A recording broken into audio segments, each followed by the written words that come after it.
Today on the show, you've activated our trap card. We just pulled a Black Lotus. We're putting a poison token on your Snorlax and placing as much fate as we can. We're talking collectible cards. Points if you got all of those references. Yeah. I had to Google one of those games. Yes. Yeah, all of those trading card references. Very impressive. I will say, though, if you put that poison token on my Snorlax, you will activate my trap card, which will end this recording this very... Just kidding. Wow. Okay. That was a good bit, though.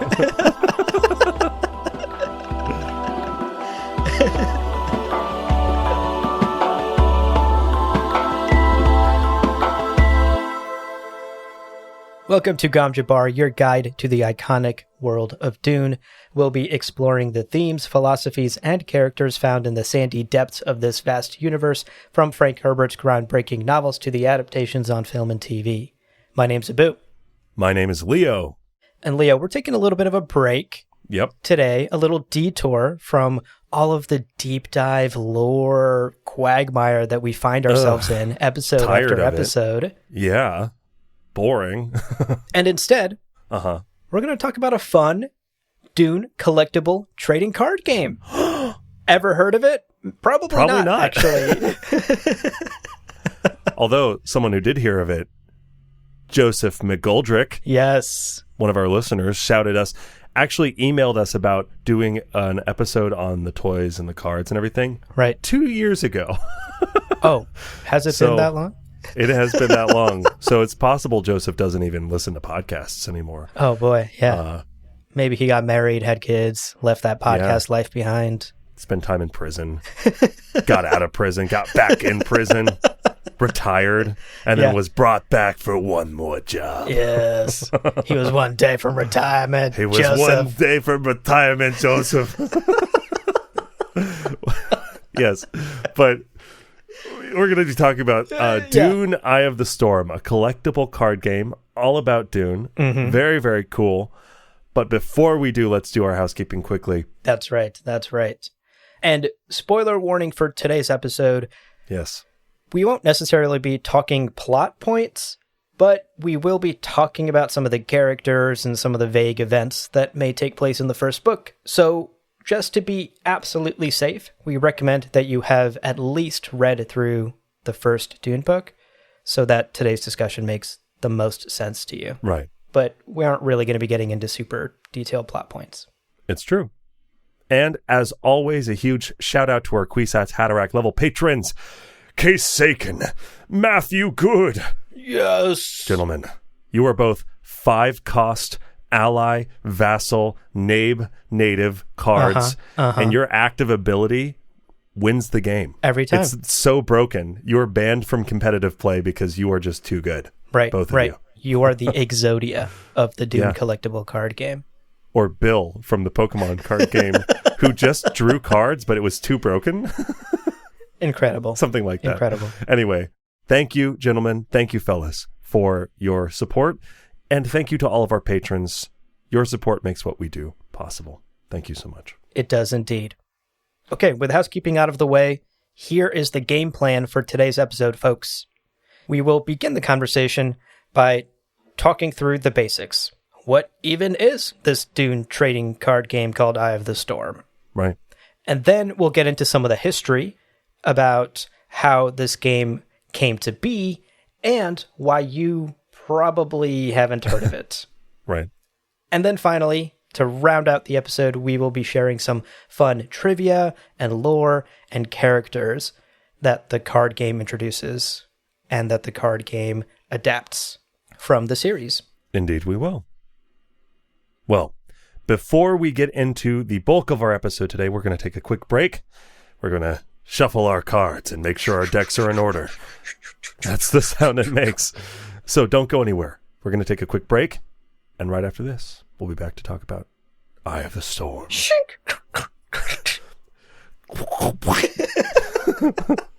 Why is your deck wet and sloppy? Stop shuffling your deck.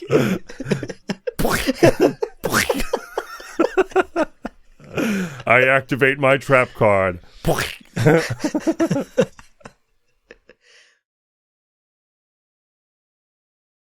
welcome back, folks. Let's start by talking about what exactly Eye of the Storm even is. Right. For the folks out there who may not even know that a Dune collectible card game even exists. Now, in the last couple of years, there has been, I would say, sort of a surge in interest in things like Magic the Gathering or Pokemon card games. Yeah. And many Dune fans, I would wager, would be shocked to know that a Dune card game has actually existed for decades. And I include myself in those Dune fans who are shocked to know this even exists. Right. We only found out about it a couple of years ago, back in 2021. And I will say, you've kind of gone hard into it. I have not touched the card games at all. You gifted me one that I have back there on the shelf. Yeah. But you, sir, have really gone in on the collecting. Yeah, he's reaching for it. I may have Show me the binder. spent too much money on these cards. I mean, I only have most of the cards from the first set. Yeah, listen, I have never been a fanatic fan of anything until Dune. So I'm very much enjoying doing the thing that everyone's always done. Like my friends have done, like collecting baseball cards or like playing fantasy football or whatever. Yeah, cocaine. And doing cocaine, you know, the thing that I've always wanted deep down inside that I've never done. I'm right there. I've got it lined up and then I never do. But no. Once I discovered the game existed, I think I texted you and then immediately spent like $130 on eBay bids of just any and all cards I could get. And I didn't even know at the time anything about the game. I was just like, Dune cards with characters that I like. Right. There's a Paul Muad'Dib card. There's a Chani card. Fucking send them to me. Yeah. Whoever you are on eBay, send them to me. Right. And the reason you're eBaying them and not just like going to dunecardgame.com and hitting purchase on a deck is because the game has not been in circulation for decades. No. Yeah. And whatever cards exist out there are the only ones that now exist out there. It's true. So truly at this point, it is like a collector's item. Yeah. And we'll get into the history of why it no longer exists in a little bit. But quickly, let's give our listeners a brief overview of the game. Sure. Yeah. So the Dune card game, Eye of the Storm, was designed by Owen Saylor at Last Unicorn Games, alongside just a little-known guy named Richard Garfield. Yeah, he's a cat. He's an orange cat. And Yeah. Very good at making card games and very orange. And just so happened to also have designed Magic the Gathering for the really niche community out there who's maybe heard of that one. Yeah, and I'll point out that like a lot of the research for this episode's kind of messy. This was something that was made very clear in a few different places. Yeah. So I feel confident in saying Richard Garfield helped design, but it's also, you don't see his name on credited things as like a co-designer. Right. So it was like consulting and talking with and stuff like that. Just want to make that clear. Totally. Owen Saylor was the one who got the full credit, at least, for creating the game. Yeah. Now, the game itself is incredibly complex, but the gist was that it would encourage players to carefully manage their resources and tactically plan out their moves, and also experiment with different factions and card combinations, much like any other card game out there these days, any other modern card game. Now, part of the reason why you started collecting them, I wager, is because the art that's on these cards is absolutely gorgeous. Yeah. Yes. And as a Dune fan, what's fun is that there's these little tidbits of lore that are included on the cards as well, for both original characters that were created only for the card game, but also for well-known characters like Stilgar, Lady Jessica, Paul Muad'Dib himself. Right. And what's fun is if you read the manual, if you are able to get through it somehow and understand the game, it does do a pretty impressive job of sort of nailing the subtleties of like Dune politics and subterfuge and making moves against each other that aren't just necessarily I move my army against yours or my blue eyes white dragon attacks your Karibo or whatever. Yeah. And ultimately, the point of the game is that you are a minor house and you are vying for status as a major house in the Imperium. So there's a lot of politics and a lot of factors that go into that. Right. Now, the question of like, why didn't that kick off? That sounds great. Yeah. That sounds dope. Sounds You're like a minor fun bitch. house trying to join the Lancerad. Fuck yeah. All of the groundwork's done. Have you heard of Dune? Read it and you know everything you need to know so far. The problem is the timeline of this game's development, like when the game was made, bad timing. Oh, really bad timing. So that sucks. And the second contributing factor for why this didn't take off was the fact that this game's fucking hard to learn. It's insane. I worked at a board game store where we sold card games, and part of our job was playing lots of different card games with customers, with each other. And I gotta say that the rules, it's really dense, and it could be a lot of fun, but it's one of those games that your friend goes, oh, it's so easy, let me explain to you how to play, and then 25 minutes later you're like, how can I cancel this friendship, because I don't want to be a part of this anymore. And you still don't know how to play. Like I read through multiple times parts of the manual, and it's brutal. So you combine, it's kind of a lose-lose, right? You combine bad timing with really fucking hard to play, kind of a cursed fate. It didn't land. And actually, let's address both of those two factors a little more deeply. Right. Starting with the timing of the game. Let's jump into the history of how this game was developed and when it came out, because as you said, it is a major factor in why it didn't take off and why it didn't exactly land with audiences.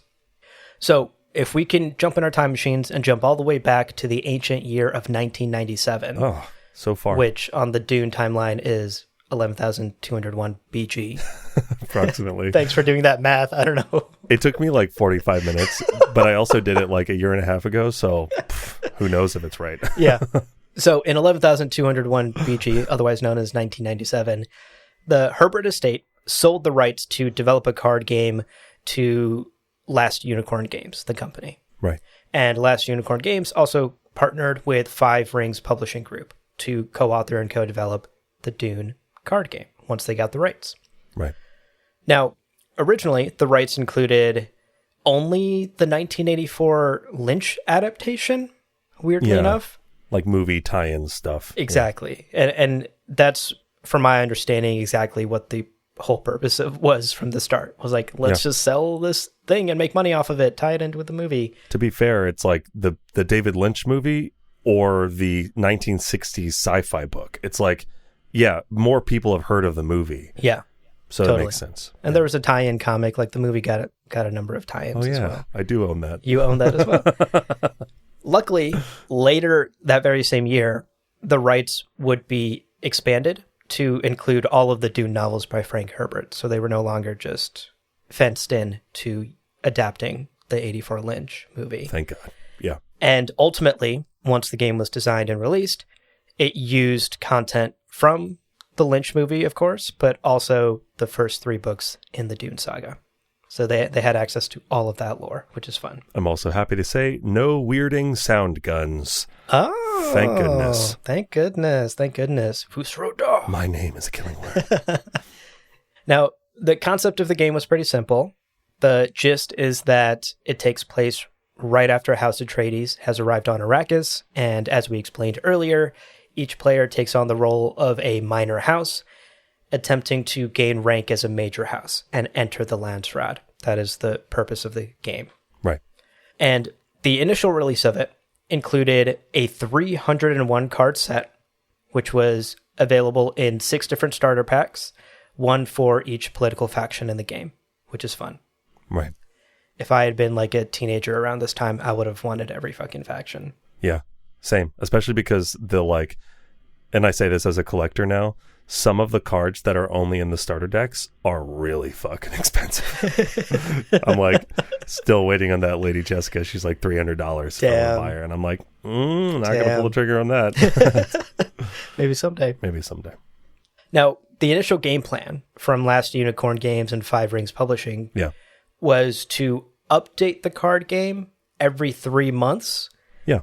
And unfortunately, this plan was almost immediately thrown out the window when a shocking development happened, not soon after release. Oh, no. Stay tuned for the next episode.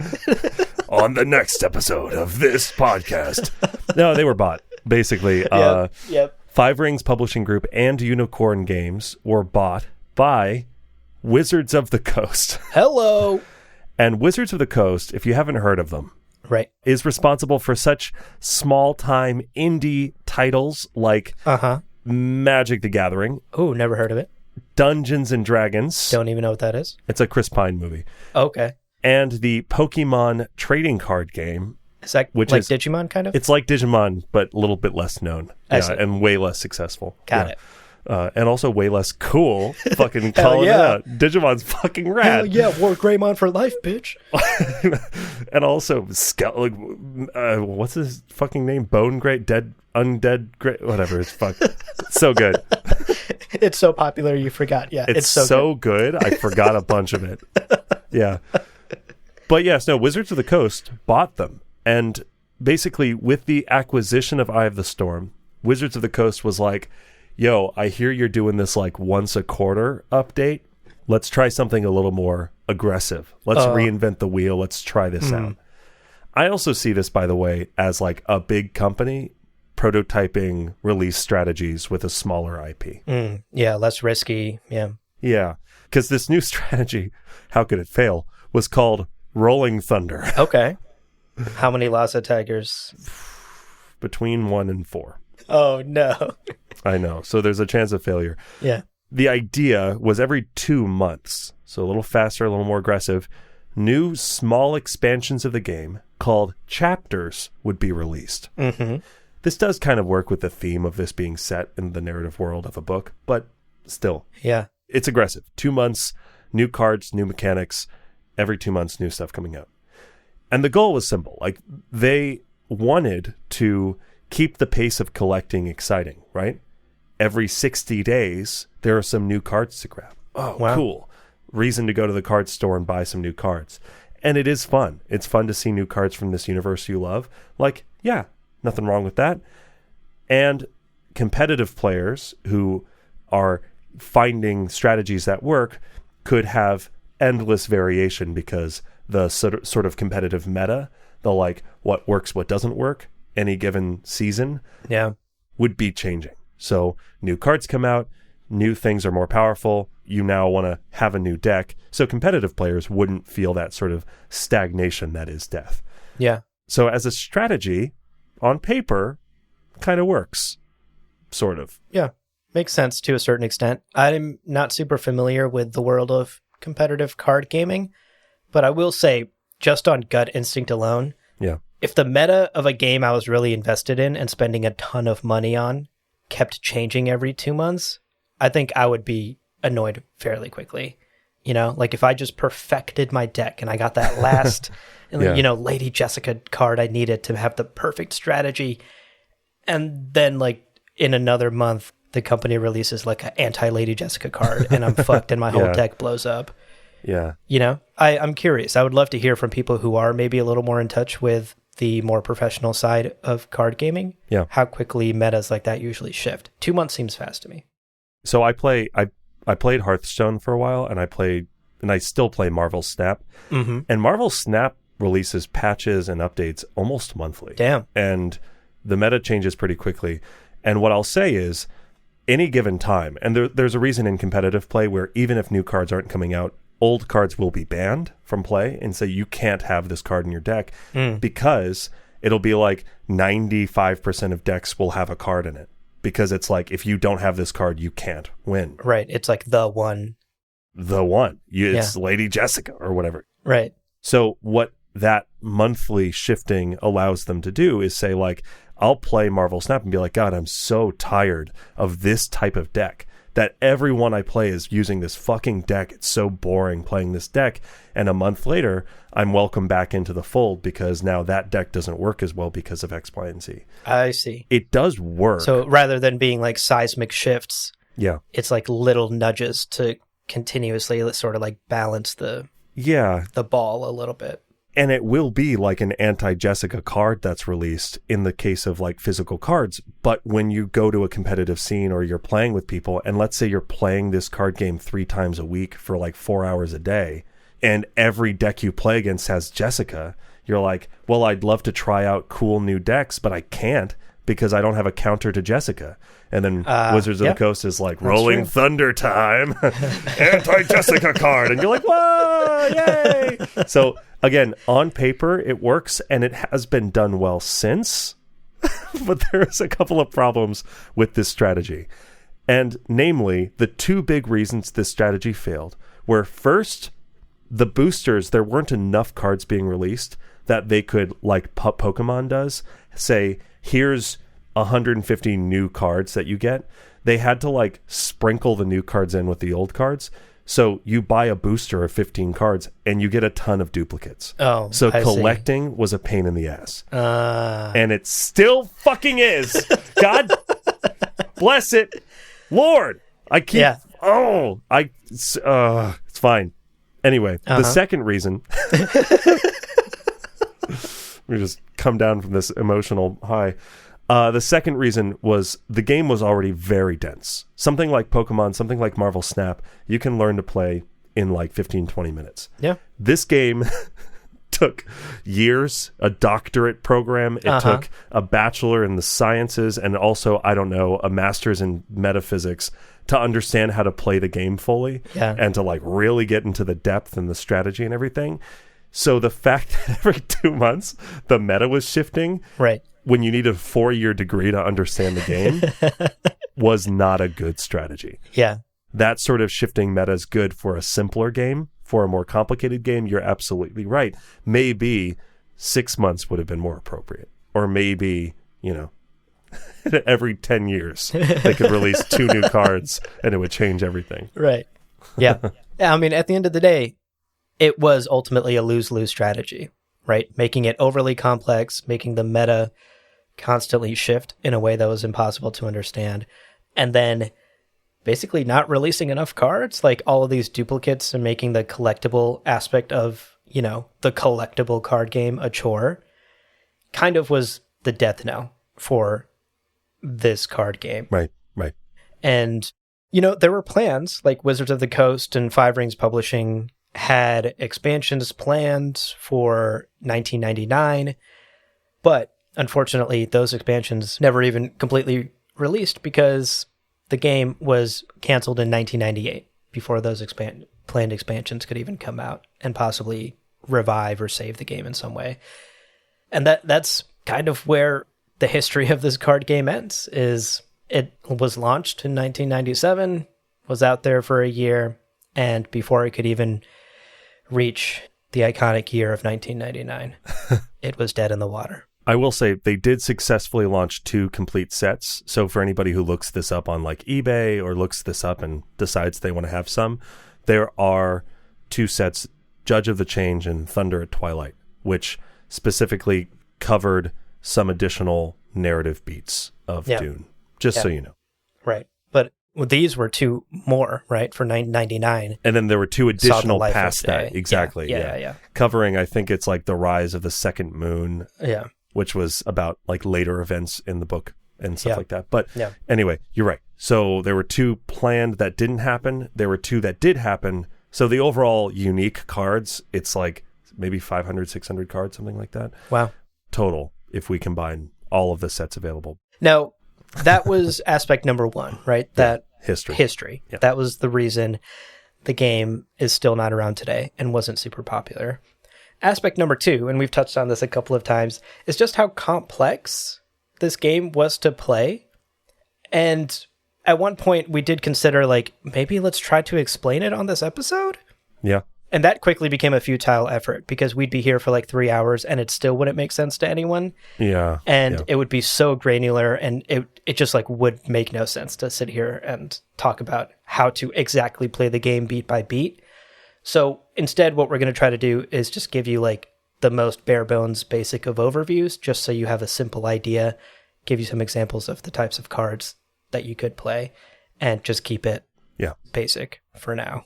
If you're interested, the manual is out there if you feel like reading a textbook. Yeah.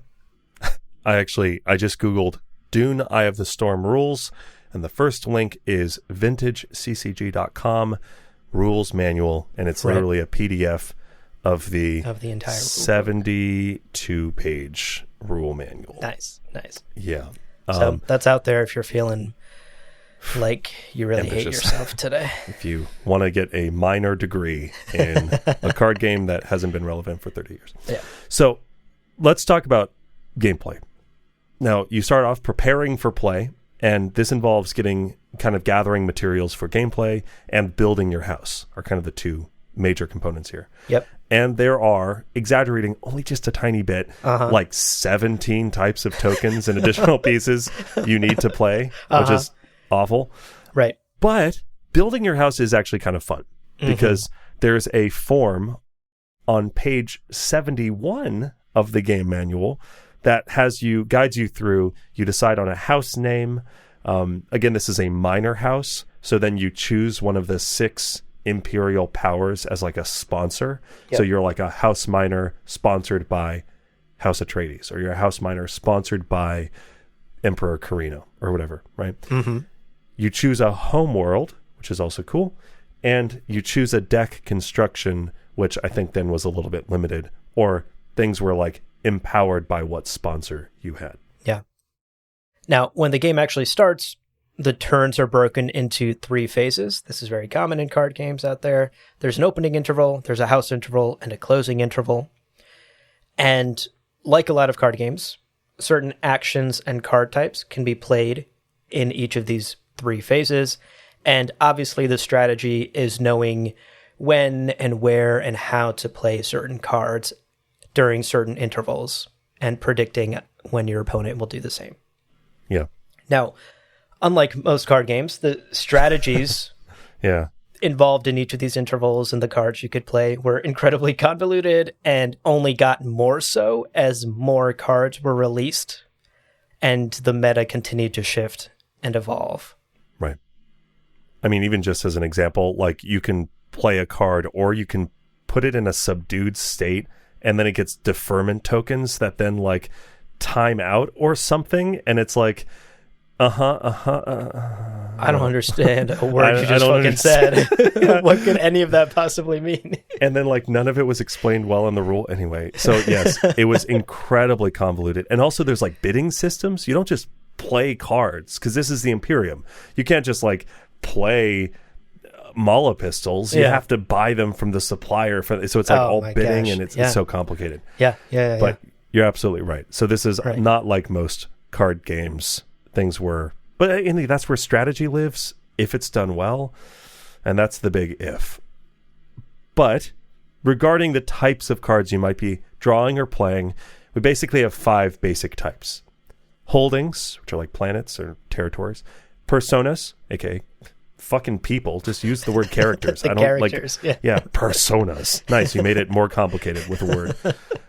Resources, plans, which are like action cards, I guess, or like do things, and events, which are also action cards that do things, maybe. Yeah, but events events change the battlefield. Plans are something you're doing. Anyway. Now some of those are more or less self-explanatory, but to give you an idea of like holdings might be, we have this example. This is Tupil. Right? A handful of spice will buy a house in Tupil. That's right. The Sanctuary Planet. Now, this is the Spacing Guild Homeworld Fief. That is a 5-cost card and produces Solaris. It just produces money. So this is a resource that's being generated by that holding.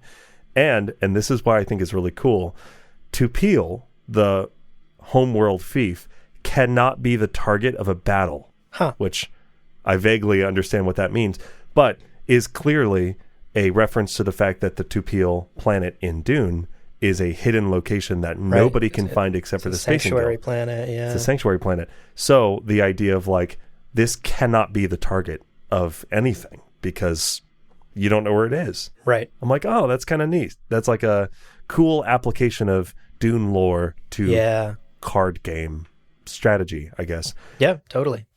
Or for instance, an example of a plans card. And I mentioned plans are like things that you're doing. I think events are more things like Coriolis Storm, things that like have an effect on the whole I see. playmat, maybe. But plans, here's one, false allegations. Ooh. Which is kind of fun. This is a 0-cost tactic card that basically allows you to discard a card from your hand, and whatever the like deployment cost of that card is, you get to decrease a rival player's imperial favor by that cost. What the fuck are these sentences you're saying? Yeah, I know, but because we're like vying for imperial favor. Sure. Yeah. It's like, yo, Abu, let me just like discard Lady Jessica. She's like a 4-cost card. Abu is 4 points less favorable. Take that up, and you're like, it's fucking false allegations, man. Damn. Yeah. And I'm sure there are ways of countering cards and stuff like that, but that's an example of one of the plans kind of tactic cards. Right. Now, obviously, the big question is, how do you win this damn game, right? Right. You win the game when one player has accrued 10 favor points and 10 spice units, and is thus admitted as a great house, or when one player eliminates everybody else on the board. Right. And all of this, genuinely, like sarcasm aside, sounds interesting and fun. Yeah.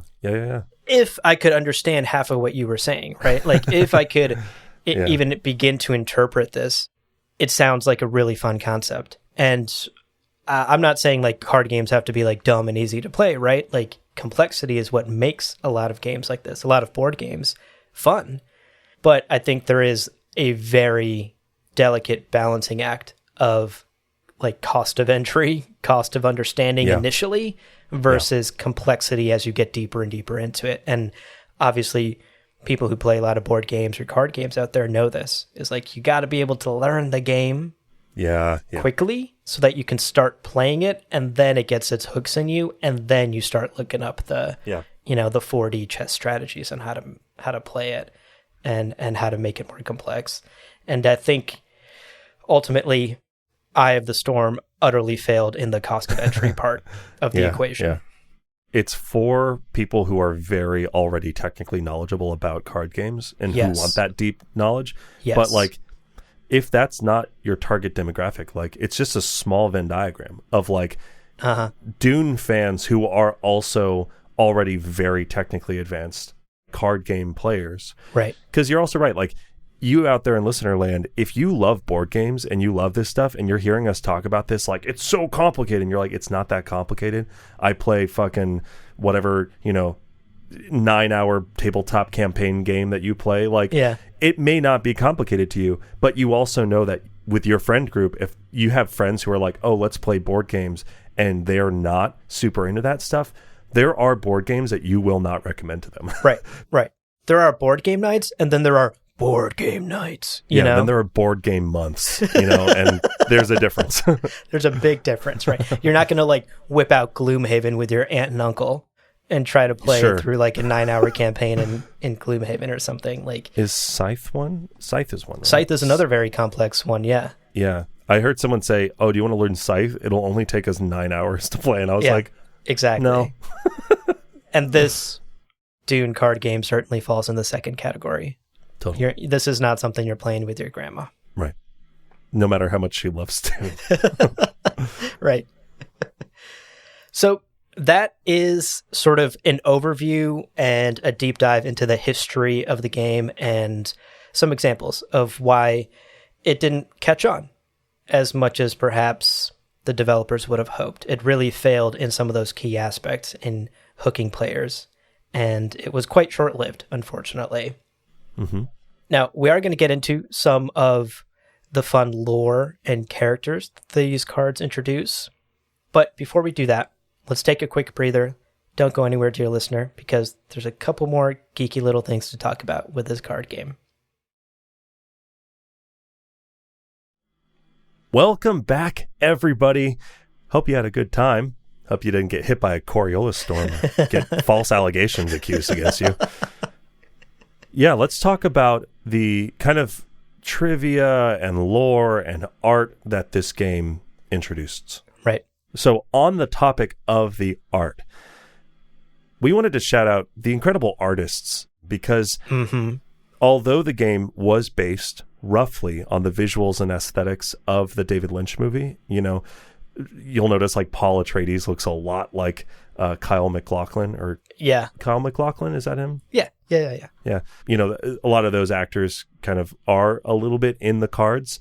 Yeah. They, instead of any kind of photos, like, you know, a lot of tie-in card games might have used photos or kind of cheaper things, they actually opted for original paintings. Wow. For almost every card. Wow.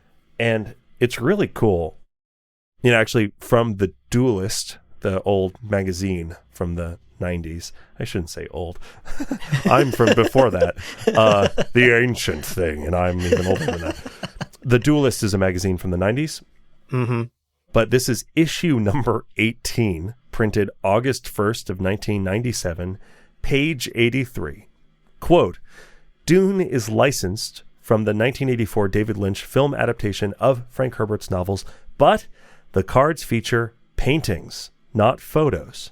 Five Rings Daniel Landers says, quote, I'm going to quote, no, Gurney Halleck doesn't look like Star Trek Captain Jean-Luc Picard, end quote. Wow. I love that, actually. It's pretty great. Bold. And, you know, we've talked about it, but Lynch didn't necessarily adapt Dune, quote unquote, you know? Like, sure. I almost feel like these card game creators were like, we'll borrow some ideas, but, like, we have some better ideas. That's very true. Now, in fact, Gurney, and I think this is worth applauding, really, is super ugly. Incredible. Gurney's character art looks like, quote, an ugly lump of a man, end quote. And if you didn't know, I was quoting Dune just now. Gurney Halleck is supposed to be kind of ugly. Yeah. Making this card game adaptation probably one of the most lore accurate versions of Gurney Halleck ever. LOL. Yeah. And naturally, that's one example. But across the board, the card art is beautiful. And this is a big reason why I started collecting the collection. If it were just like shitty tie-in photos, you know, McDonald's Happy Meal versions of these cards, I'd have not. I might have bought in one pack to say that I owned a couple, and then I would have moved on. Yeah. But like legitimately, you know, the Gom Jabbar card looks fucking dope. The Chris Knife card looks dope. Machines of Ix card looks dope. Like, these are cool looking cards that speak to a universe that I love. So really wonderful. For sure. And actually, some of the artists have large format scans of their paintings online. Yeah, they're gorgeous. We will link some of these galleries in the show notes. Mm-hmm. So if you want to see Mark Zug or Randy Asplin's galleries, you can find those in the show notes if you want to browse through some Dune paintings. Definitely. Cool. And you should. They're absolutely gorgeous. Yeah. I mean, some of them are like wacky and weird and very 90s, but most of them are very gorgeous paintings. I also did find, like, there were so many painters like listed, and actually in the Dune manual it's like illustrators, and then there's like 40 names. It's wild how many artists they got involved. And certainly, like any, like Magic the Gathering is the same, you'll find certain artists you really like. Mark Zug is fucking awesome. I might just be a Mark Zug fan now, because anytime I saw a painting and I was like, this is so beautiful, I would check the artist, and it's always Mark Zug. Yeah. You're part of that Zug clan. Cool. I'm a Zugger. All right, let's talk about some of these cards a bit more in detail, because a lot of them are characters that we know.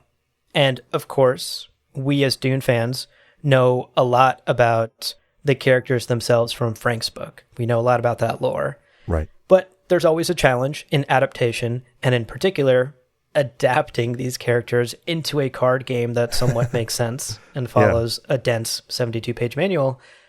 So we thought it would be fun to share some of our favorites and talk about some of their card attributes, because it's interesting to see how they were adapted. I love these so much.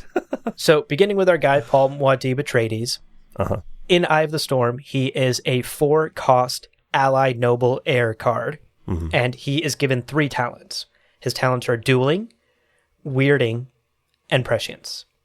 And Paul's card has this ability that allows you to examine face-down cards on the field which can give you some insight into future turns, right? It may give you a clue as to what your opponent is about to do or the strategy that they are setting up for a couple of plays down the line. Right.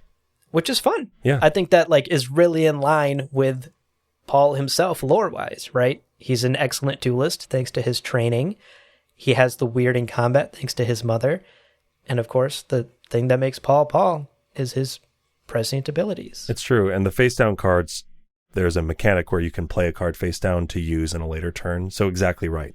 Like I might play a card now that's going to really catch you off guard 3 turns from now. Yeah. And Paul's out here like having a dream about it because you got the Paul card. And now you're like, oh shit, I know that you played a Mala pistol or whatever. Right. Like if you knew your opponent was going to play Pot of Greed in 3 turns. To draw 3 additional cards. Nice. Yeah. You'd be ready for it. Paul would allow you to be ready for it. Indeed. Next up, we have Duncan Idaho. Ever heard of him? He's a 3-cost vassal swordmaster with the talents dueling and battle. Okay. On brand. I wanted to note here that his dueling is higher than Gurney Halleck's. Oh. But his battle is lower than Gurney Halleck's. So like between the two, he focuses on dueling, Gurney Halleck focuses on battle regarding like fun strategy and stuff like that.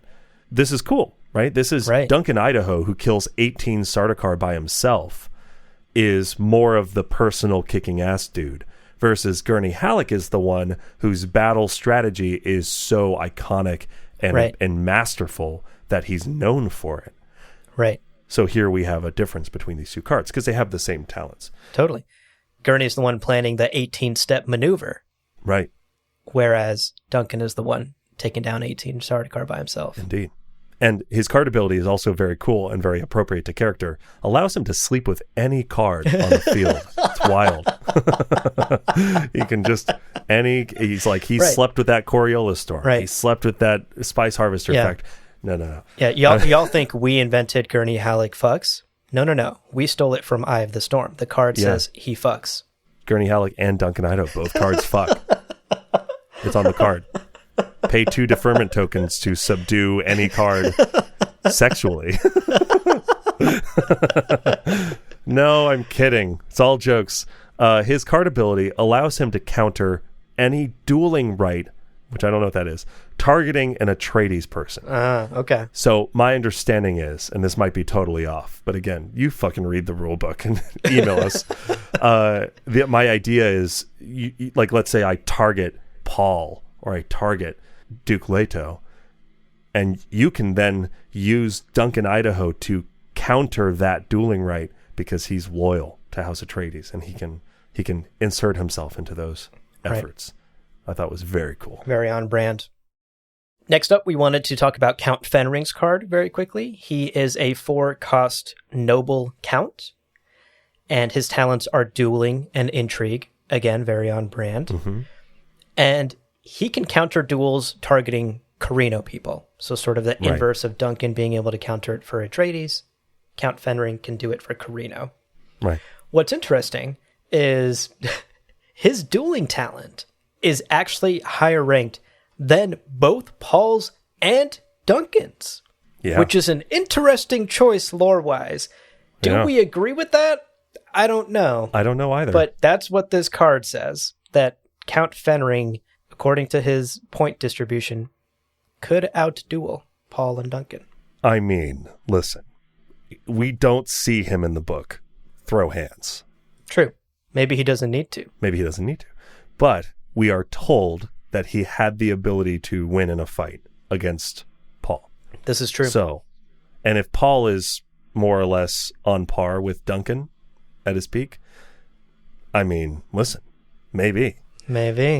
Also, Count Fenring's card calls him one of the best swordsmen in the universe, which again, I'm like, is he? But also, I guess he kind of is by like logical deduction. But that's also, it's like the game designers are reading between the lines of the book, which is cool. Really fun. Yeah, it's not just taking like, and he said this line from the book. It's like, no, they actually did think about these characters and what they do. For sure. And then finally, we wanted to talk about Jessica, which I thought this was so fucking rad. Uh-huh.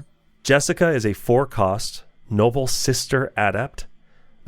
Noble sister adept. Those are 3 different adjectives. With the talents, weirding and intrigue. Makes sense. Mm-hmm. And the ability to counter any right. So any targeted thing, I guess, except for outright battle, which seems to be kind of a theme of the Bene Gesserit cards. Now, notably, she is actually a Bene Gesserit allegiance card. Okay. Unless Paul or Leto are in play. Ooh. At which point she is an Atreides allegiance card. Damn. Okay.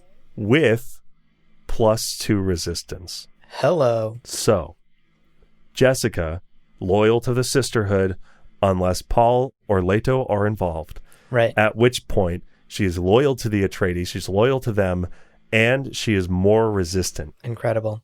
Ugh, Very cool. I love it. Love always wins. Love always wins and gives +2 resistance, as it turns out. So, folks, if you're out there and you're in love and you're ever feeling like you're about to get beaten up by Gurney Halleck with a Mala pistol, just remember that you're in love, all right? It'll give you 2 resilience.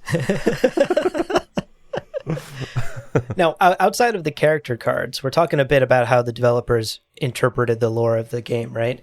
Oh my God, There is a fun little section that clues us in on perhaps the economics of Dune.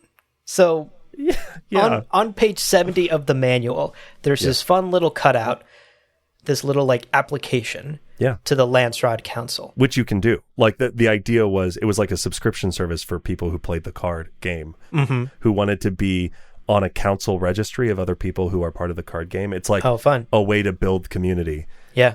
So this is a literal cutout of a thing that you could then put with a money order or a check or cash in an envelope and send to the like Landsred Council address in fucking Washington, like Burbank, California, or something like that. It's like, oh wow, that's where the Landsred Council headquarters is, huh? Cool. Oh, interesting. That's fun. Yeah, that's how you signed up for subscriptions pre-internet, I guess. You didn't just Face ID on your phone. Yeah. So this little application in the back of the manual reads, quote, "Enlist your house in the Landsrad Council, the official players association for Dune Eye of the Storm. Your quarterly subscription of the Landsrad Registry includes information about future expansions, frequently asked questions, errata clarifications, house rules, email addresses of council members, and tournament schedules." End quote. So really like a full-on subscription service building the community around this game. Yeah. Now, the most interesting part of this is that there's a fee listed, right? Yeah. How much does this subscription service cost? Right. It costs, quote, 10,000 Solaris, parentheses, $15 for U.S. residents or $25 for outside residents, end quote. Yeah. I posted about this in the Discord. It sent you down a fucking rabbit hole, yeah. I know. I couldn't help it. Because again, keep in mind, this is an officially licensed product with the Herbert estate in the 90s. Is it establishing canon? Probably not. But I would say definitely not. But well, whatever. I mean, they had to talk to the Herbert estate, and we know that they say no to a bunch of shit. So like, true. You know, this is as close as I've ever seen to an actual first, like a primary source comparison of Solaris, the Dune currency, to US dollars. So I did some calculations. Okay. I went down a rabbit hole. I can't help it. Adjusting for inflation, by the way. Oh my gosh. Yep. $15 US is like 28 US today. So, which is crazy, but whatever. Okay. Why is my paycheck not 5 times as big? What the fuck? Yeah. Why am I not 5 times smarter? Which then I kind of made a broad assumption, and this is a big assumption, that the galactic currency would probably be a little bit more resistant to inflation and resistant to these sort of like microeconomic forces. Okay. I'm assuming the Solaris are basically the same. I didn't want to like adjust for inflation for Solaris because I don't know how to do that. That means that the member of the tribe Patreon tier okay. On our Patreon. Yep. $5 is 6,233 Solaris. Oh. So if you wanted to know how much getting ad-free episodes and extra blooper clips and everything Yeah. is in Solaris. I can tell you with almost... Because, okay, wait. Another thing. If you Google how much is a Solaris worth, you'll see lots of claims that it's like, oh, equivalent to $1 in the 70s. I couldn't find any fucking sources. Excuse me. Link your Right. sources. Right. What are you basing that on? And I'm like, well, here I am basing it on a thing that at least in 97 or 98 had the like Herbert Estate seal of approval, which is more than we can say about the Dune Encyclopedia. So like, come on.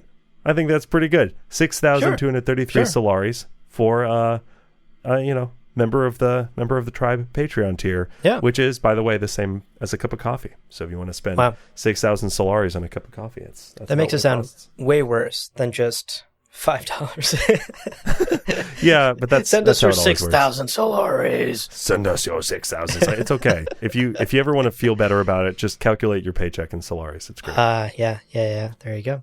It was about 1,246 Solaris per dollar. Incredible. I shouldn't remember that number, but I do. But you do. It's not useful. It's not even in the script. I just pulled that out. Yeah, I'm shocked that nowhere in the script does it say that number. You just know that intrinsically.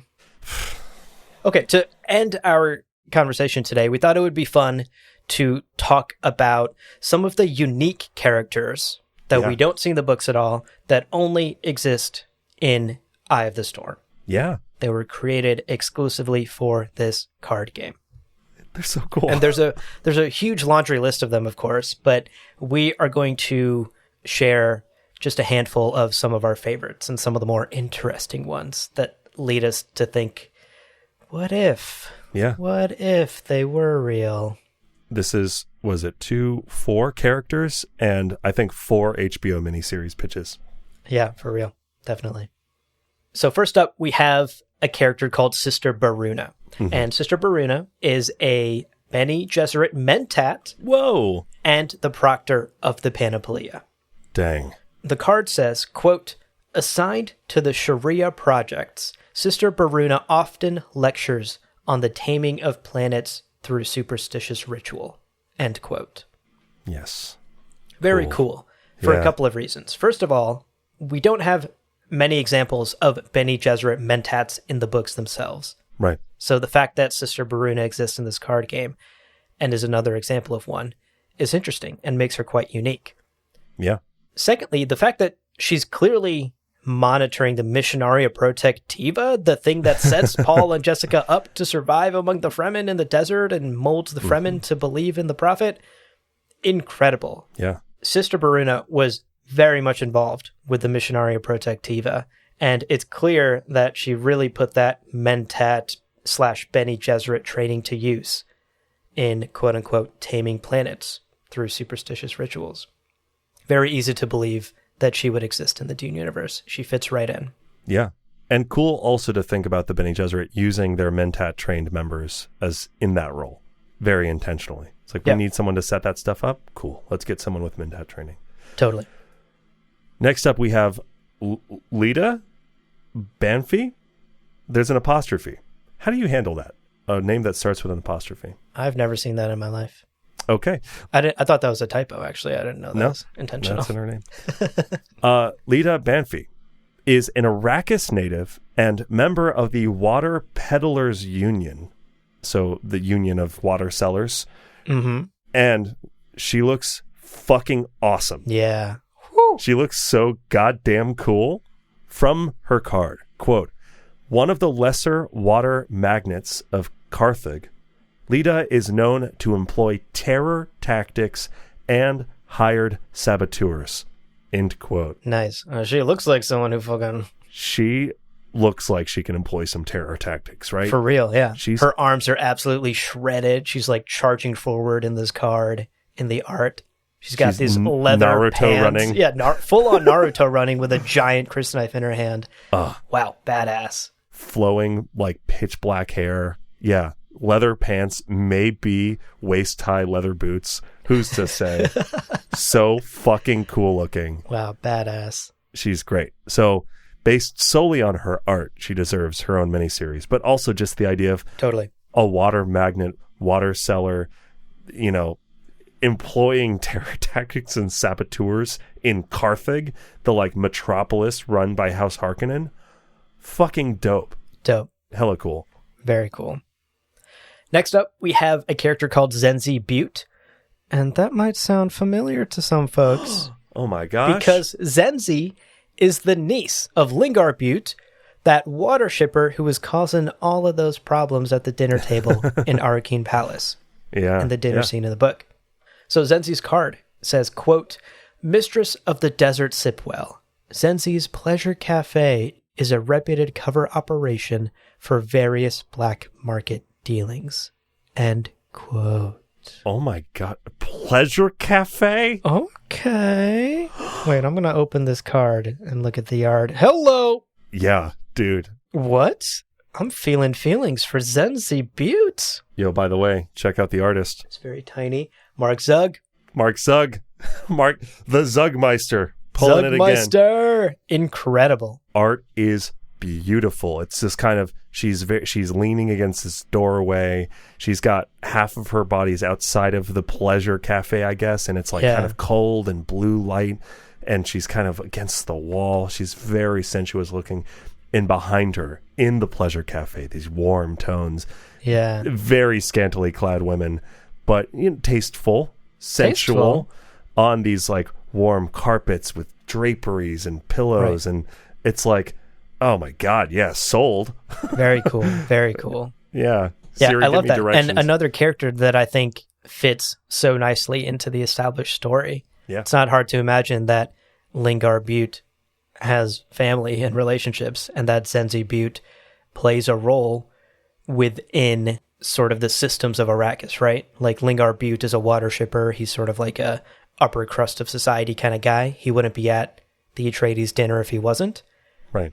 And I'm sure his niece, through those very connections, is also playing a role within Arrakis society. And clearly she has chosen the more covert black market route.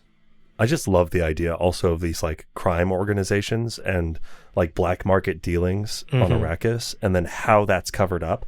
You're not going to have like a dry cleaning shop that never gets any customers, right? Or maybe you will, but realistically, everything's dry cleaning on Arrakis. Famously. Yeah. I mean, there was a P.F. Chang's many years ago, right across from my old apartment, and I never once saw any customers walk in there. But I very much saw drug deals happening there all the time. So, there you go. They exist in the real world. So I like the idea of them existing in Dune as well. And getting these specifics is wonderful, especially when they look so good. Again, this art is just incredible. Yeah, shouts. And the final person we have is Darva Glynn. And Darva Glynn is a fucking fascinating character who also deserves her own miniseries. Now, she is an Arrakis native. She's a trained mentat and works for the Spice Miners Guild. Wow. From her card, quote, raised under the Harkonnen regime, Darva now fights tyranny with tyranny. End quote. A few reasons to love this. First of all, it is cool to see various types of mentats, right? We always see mentats in these like, Thufir Hawat or Piter Tavrai, these big major houses, and naturally, yes, they have mentats. But something like the Spice Miners Guild, who probably also does have money to afford a business expense like hiring a mentat, hell yeah, that makes sense. And it's cool to see some maybe not like royal house mentats. Yeah. Also, it makes sense that the Spice Miners Guild, who is so focused on Arrakis and this Arrakis operation, would want someone who is a native, who has experience on planet and maybe personal connections and familiarity with that data set. And also, it's just cool to think about someone, an Arrakis native, seeking out mentat training or even being selected for mentat training. Yeah, fucking why not? Yeah. If you can pass the test, you can pass the test. Hell yeah. Super, super cool. Also, again, character art, fucking rad.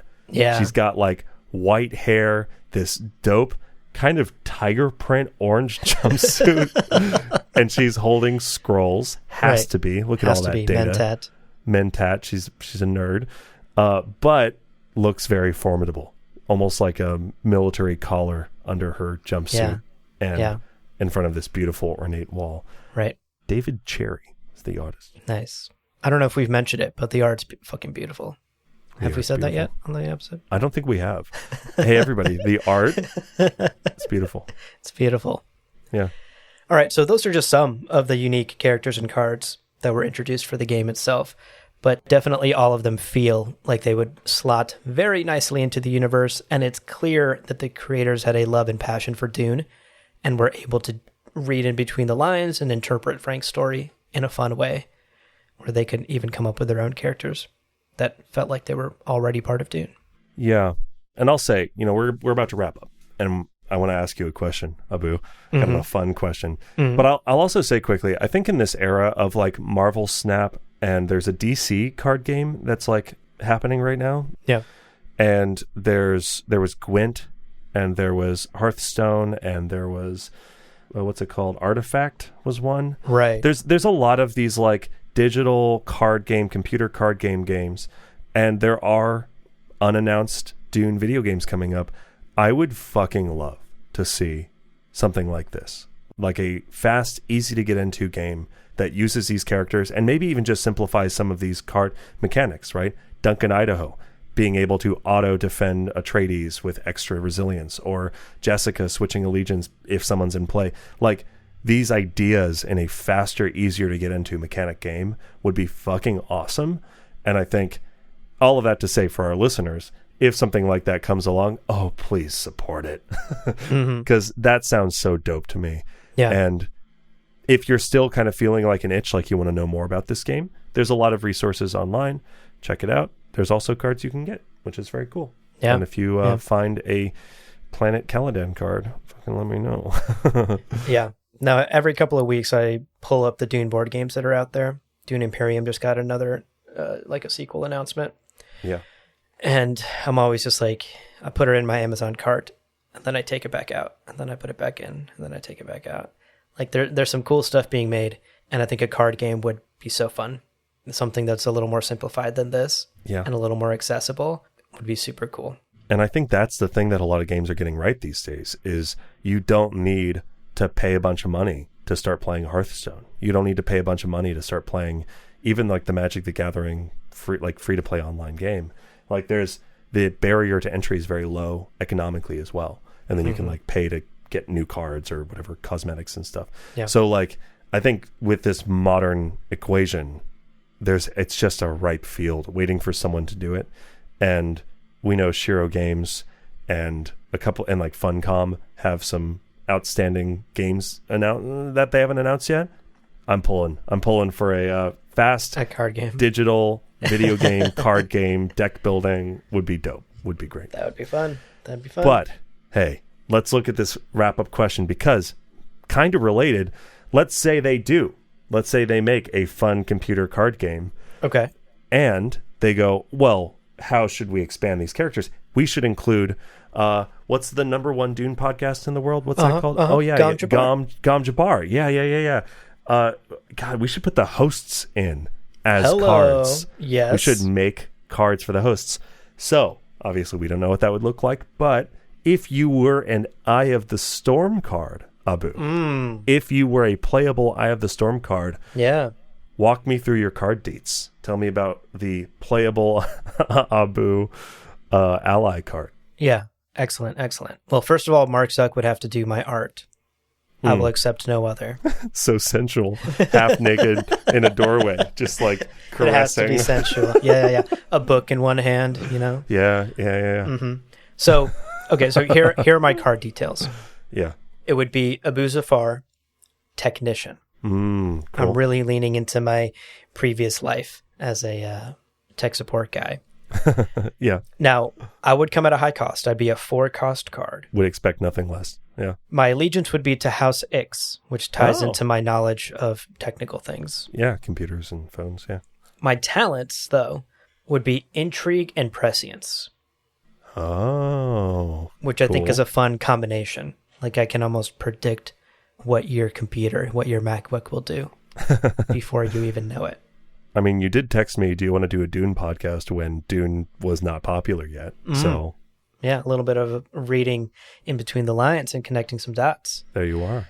Yeah. Now, the effects that my card would have would be, once you play me, I give you +2 item maintenance. So like +2, like any mechanical or technical cards that you play are given like a bonus. Nice. Cool. However, the other effect I have is -1 patience for every goddamn password reset that I have to do for someone. Yeah. I will say, every time someone plays a password reset card, you got to dock a patience point. Yeah. Now, when it comes to my resistance traits, they'd be pretty low. Like, I think I'd have only like a resistance of like 1, you know, and probably like the best thing I could do is like take someone in a thumb war. Yeah. But beyond that, you could probably pat me a little too hard on the back and knock me over. So that's my card. Abu the Technician, 4-cost House Allegiance with Intrigue and Prescience. And I'm helping you maintain your technology, but don't ask me to reset your goddamn password. Pretty dang good. I also just looked it up. The Atreides Propagandist is even at a 2. So that's I'm weaker than the propaganda folks. Yeah, right. But he probably has to throw hands when people are like, we don't want your fucking brochures, and he's like bobbing and weaving. Yeah? Now you have one. Oh yeah, well playing. All right, what cards. about you? What would your Eye of the Storm card be, and what would your traits be? My card would be Leo Wiggins, obnoxious host. Just talks a lot. It would be a 2-cost card. Okay, coming in a little cheaper, affordable. Yeah, affordable. Smuggler Allegiance. Without I love a the doubt. smugglers. I do love the smugglers. Now my talents would be in intrigue and arbitration. I think that I'm a solid communicator, I think, and figuring stuff out, sneaking, being stealthy. I agree with that. And my card ability would be something like, quote, I wrote this down, it's quite funny, quote, add +2 pages of script to the episode for every research rabbit hole in play. Wow. That one is spot on, I will say. So if your deck was built around getting through a script quickly, the other player just has to play rabbit holes, and then my character is like, I should try to calculate what about 2 more pages? Today's date in fucking BG. Yeah. Love it. And then my resistance would be 0. Don't look at me or I'll fall apart. If you suggest that there's confrontation between us, I lose. Well, look, podcast hosts aren't exactly known for the number of wins they got in the octagon, That's true. And then those who are, those are terrible podcasts that full of weird shit going on. Absolutely. Yeah. You're either good in the octagon or you're a good podcast host. You are not both. Yeah. It's true. All of the memes about shitty podcasts are like guys who can probably throw hands pretty well. Yeah, definitely. That's fun. That's our episode. I think that wraps up play. Someone's got 10 favor tokens and 10 spice tokens, and that's right. Now it's time to count up all the rest of the tokens, I guess. But before we let you go, we want to remind you of some ways to support the show and keep in touch with us. We do. And the best way to support us is to become a patron at patreon.com/GomJabar. Folks, it's only 6,000 and some Solaris. And for all of those Solaris, you get some cool benefits. You get ad-free episodes. You get weekly blooper clips and cut content that no one else gets to hear because it's cut from the episodes. That is what that means. You get an invite to our exclusive Discord server that is only for our patrons. You can chat with us there, and you can geek out with the wonderful little community we have. It's very true. And another great way to support the show is to get yourself some Dune-themed merchandise from our store at gomjabarshop.com. We have original art, original apparel, original mugs, a tote bag even that I use all the time. Right. And more. So check it out. gomjabarshop.com. You can get your holiday shopping done early. That's right. You got that Solari tax return? use it at GomJabarShop.com. It's true. We're going to update all of the prices to be in Solaris. Don't panic when you see thousands of numbers. Yes. Just make sure you tell your bank. Yeah, just make sure you tell your bank, because right. that might be charged in. Now, finally, we love to hear from you. So email us, gomjabarpodcast@gmail.com. Send us your thoughts. Send us your questions. Many of you have now assumed that in order to email us, you have to send us a picture of your pets. That's not a hard and fast rule, but I'm not going to discourage that. gomjabarpodcast@gmail.com. We love to hear from you. We do our best to respond, and it is a great way to get in touch. Just reading the Juice of Sappho card. Kinjals and Mala pistols are about the same amount of force. Interesting. What is your favorite card that you have in that little binder there? Not the best, not the most expensive, your personal favorite. You know what? Low-hanging fruit, but I think it's true. And I gotta say it. And I'm not ashamed. It is the Gom-Jabbar, the Little Death, baby! Indeed. No, but actually, my favorite card that I have is Pot of Greed! That you draw 3 additional cards! It lets you draw 3 additional cards! It doesn't even do that! Yes, it does!